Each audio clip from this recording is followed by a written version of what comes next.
Hello everyone, welcome back to Sew Granny Sew. We are picking up where we left off on our cute as can be quilt. So I have cut a piece of fleece down. It's in a light yellow to match the size of the blanket. However, when cutting my fleece, I noticed on the one side it's just a little shy of being able to put the full quilt top on that. So we have a little bit extra. So it measures out to be 1.5 inches. So I'm just going to go ahead and cut the top down. And that was the width of the fleece. So I'm just going to go ahead and cut the top down 3/4 of an inch off the two ends so I can center it on that fleece. So in the meantime, I wanted to show you. So I went to the embroidery floss container and I was picking out, and I grabbed a true colored yellow, which is that. So I put it up to that one and it matched fine. That one's okay, and then that one it doesn't really match at all. So I went ahead and went with a darker yellow. Uh, it's more like a golden yellow, and it will pull out the different colors in the that have like the grunge look to them in the background, dual tones on it. So I'm going to go ahead and use the black and the yellow combined when we hand tie. Cut down the one edge on actually the two edges on two sides of the quilt. So in order to do that, I'm just going to line up the corners. I know it's this edge on both the because it's folded in half, so I know it's this edge that I want to cut down. So I'm just going to make sure I get that good and lined up. We're going to lay that down. As I said, it's about 1.5 inches we need off of there, so we're just going to go with a 3/4 inch.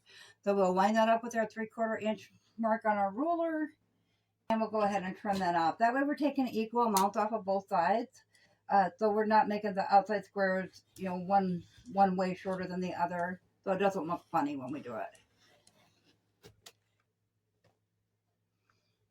Okay, now that we have that taken off, it should line up well, and it still doesn't make our blanket look any smaller, really. So I'm going to go ahead and get that fleece laid back out, and then we'll move forward with getting that fleece attached. So this fleece, there's many different kinds of fleece. There's like blizzard fleece and polar fleece and so forth.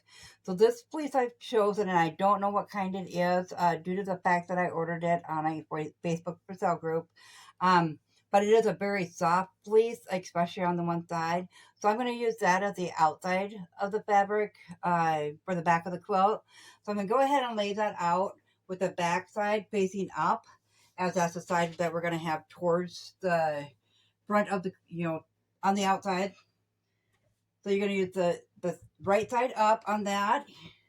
And then on this one, on the top, you're going to use right side down. So just go ahead and line up that one edge. So we make sure it all fits on there.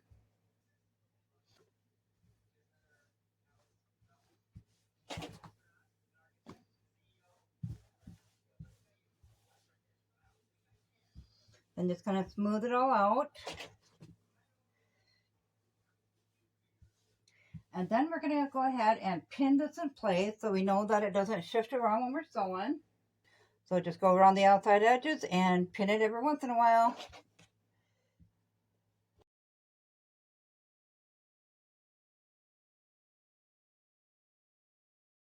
We're going to, when we sew it together, we're going to leave an opening on one side. You can pick whatever side that we can turn the quilt back around in. So I'm going to go ahead and pin just at the end of one block on both sides to remind me, because the rest I pinned in between those blocks. That way it will remind me not to sew on that area. That way we got somewhere to turn this the right way.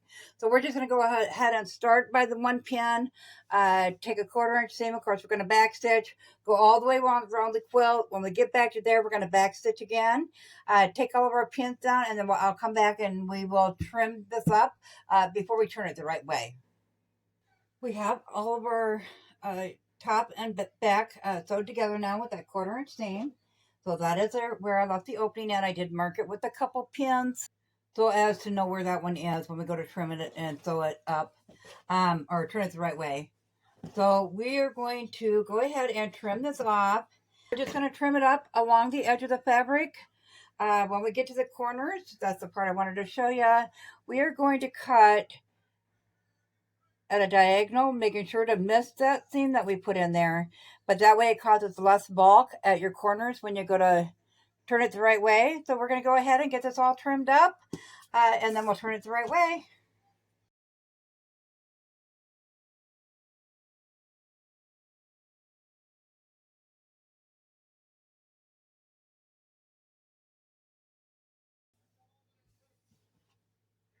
And I will say that the scraps, because we can stuff when we're making a pillow or whatever you're making with some stuffing in it, you can actually chop this up into small pieces, put it on the inside, and then put the polyfill around it, and you won't even know that's in there, but it will help fill some gaps in the items. So now that we have it all trimmed down, we'll go ahead and pull them 2 pins out of there. And we're just going to reach in there and grab those corners.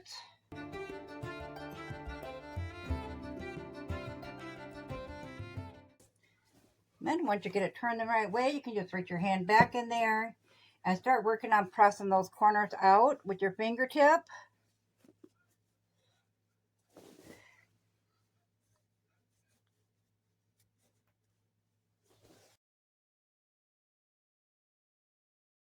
And this is the quickest and easiest way to put a backing on the quilt. And if you use a fleece, of course, you don't got to bind it because it adds a little thickness and weight to it.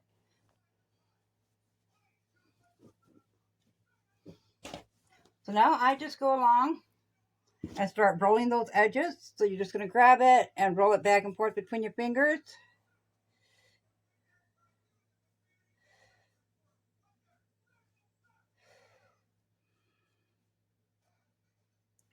And you're going to do that along the whole entire quilt all the way around.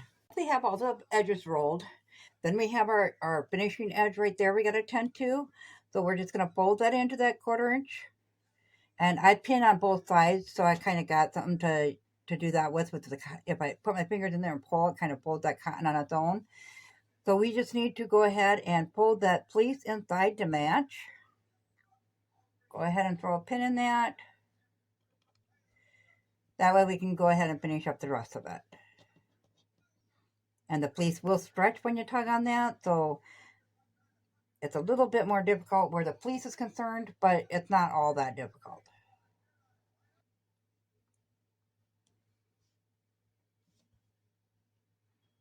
So once you have that done, then you got 2 options. You can bring it to the machine and sew right at the edge along the whole entire blanket, to make sure that that stays folded in like that. I'm going to bring mine to the ironing board and roll that as I iron to make sure everything's nice and flat there. Make sure not to iron the fleece. Some will melt, some won't. You know, it's synthetic. So you don't want to put the iron right on the fleece. So you want to make sure that it's covered by the cotton when you're ironing. And I'm just going to take a stitch all the way along my whole entire blanket. So I'm going to head and bring it to the ironing board. I'm going to iron it all flat. Once I get it ironed flat, I'll bring it to the sewing machine and I'll do like 1/8 of an inch in and stitch around the whole entire blanket. I'm going to go ahead and get that done, and then I will meet you back here and we'll start the hand tying. I do have my seam all the way around the outside edge. It's about 1/8 of an inch in. It still turned out nice and flat. Okay, so we're going to go ahead and get started with our hand stitching our quilt in. So I just wanted to point out, so you can see the heads on these needles are all different sizes. This is a 30 pack assorted, but you can see that one in the middle with a great big head. That would be more for like darning and so forth.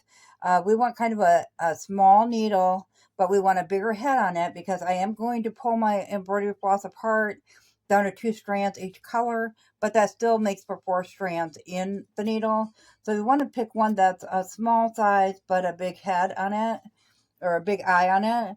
So you can see we got some there, but they are quite long and thick, and I want to make a small hole as possible through the cotton. So I have decided to go with this one here. So it is a smaller one. It has a good size point, good sharp point on it, a small shaft, and then we have a bigger eye. Whoops, turn that so you can see that. A bigger eye where we'll be able to fit 4 strands through. So we'll go ahead and set all these aside. Our embroidery floss open. Because we have a lot of places, you can hand tie anywhere you want on your quilt. when I used to do only hand tying, some I would do like in the center of each square, some I do at the corner of each square. This in particular one, I'm going to go at the corner of each of the squares. So I just take my embroidery floss, pull out a good chunk. I usually do about an arm's length. And then I just cut that up and grab one of the colors. And I don't know if you caught the video I did on hand stitching your quilt, but there is a video out there on that. You just keep on twisting it with your hand, and then you might have to pull that and smooth it out, going lengthwise, to get it to continue to go through without curling up around itself again.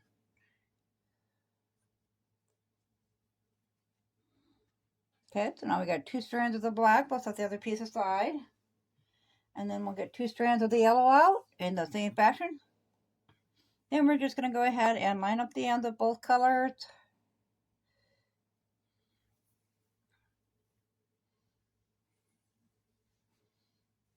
And I like to snip them off just so I got a nice even end. Thread that through the needle.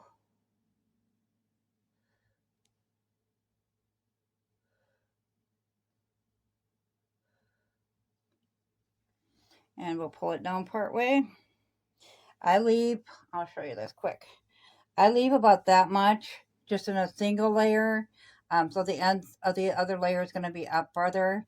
That way I'm only working with that when I actually do the tie. So I'm going to back the camera up here. So to hand tie your quilt, you're going to start at the top of wherever you want to tie it at. Go down. You're going to bring it back up. Right next to the same spot.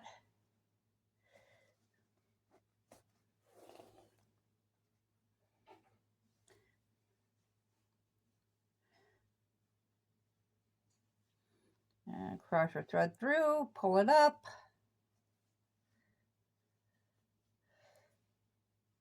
And then you're going to do the same thing again. So now you have a knot there. I generally, like I said in the last video, I just use my thumb as a guide. Pull it up to about where the knuckle's at. And then clip it off right there. When I'm done, I'll go back through and I'll clip them down to whatever size I want them. I see that one's a little bit long. So I'll probably clip them down to maybe like a little over half that length in the end. But I'm just going to go through and I'm going to do each of the corners on here. And then I'll meet you back here. I now have all the ties done on it. So we're going to go ahead and we're just going to pick those up. I just usually hold it like that. So my finger is right on the fabric and trim them off to that. That way they're all the same size. You can make them however long or short you would like.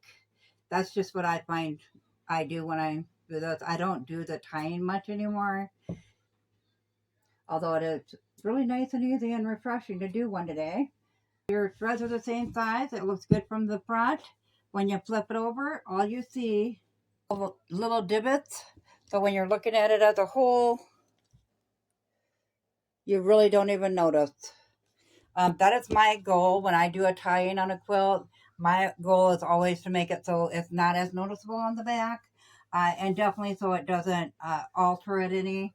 So it's still nice and soft whether you're using cotton or flannel or fleece or whatever you're using. I did for this, which would be 5 in a row by 5 long or tall. Used 25 spots tying. I used a total of 1 and like a third. I had that much left still on the second round of it. So it doesn't take much embroidery floss at all. You make this in any size, the quilts. Of course, you can just add more squares or less squares. So I used to order all my fleece through Joann's because I make the hats and stuff during the fall. Out of the fleece, the hats and scarves and stuff. So when you order from Joann's, you do have to order in 2-yard increments off the bolts. So whether that be flannel, fleece, cotton, interfacing, whatever, if it's on a bolt, you're going to order 2 yards automatically in order to order. So if you're just looking for a small bit of fabric, you can go, they do have the fat quarters and stuff, so you can go with one of those instead. We have our quilt finished now. And that is what the back looks like. I'm going to pick this up and give you a better view here. So we have the front, the back. It does lay nice and flat. A square quilt is so easy to do to that. Uh, it always has such a nice finish to them because they are just, basic squares. So there's not a lot of fuss to them at all. And they make a nice gift as well. Or if you're just making them for yourself, you can make up a couple, have them on hand for when you need a gift. So there you have it, guys. Let me know in the comments below what you guys think. Like I said, this is the easiest quilt there is to make. You can't get any easier than a simple block quilt. You can finish it in many different ways, different fabric for the back. Maybe you want to quilt it in versus hand tie it. Maybe you just want to hand stitch stitches across the X's and make it decorative that way. Really up to you how you want to finish off your quilt. As always, if you found the video useful, go ahead and hit that like button. It really helps our channel grow. If you haven't subscribed yet, go ahead and hit the subscribe button because we'd love to have you here at Soul Granny. So, thanks all. Have a good day. Bye.